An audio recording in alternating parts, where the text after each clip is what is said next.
Hello and welcome to Freedom to Flourish.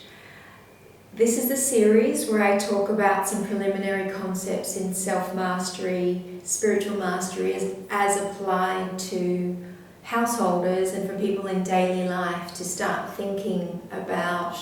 becoming a master in your own life,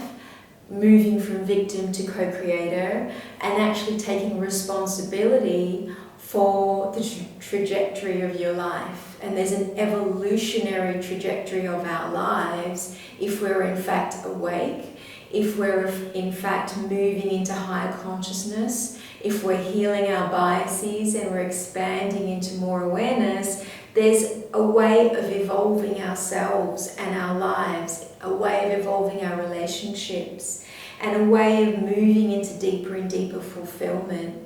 And unlike the cultural narrative that tells us that the best years of our lives are behind us or when we were young and joyful,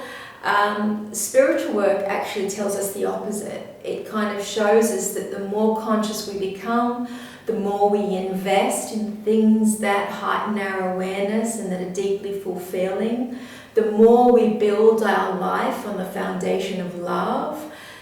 the more joyous we are, the more nourishing our relationships. And even contrary to mainstream culture,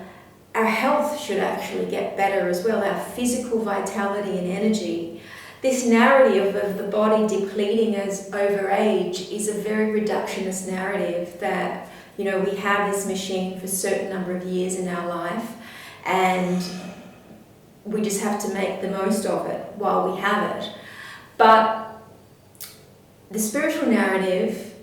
and the embodied spiritual narrative, not the spiritual narrative where you leave the world and renounce the world and the world is an illusion and not important, but the embodied spiritual narrative where the soul is fully integrated with the body actually is about understanding our human vehicle as a dynamic instrument, as a biosphere for the soul's evolution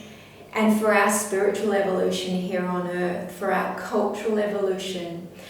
for the expansion of our consciousness and for the movement towards the good, the true and the beautiful of our culture.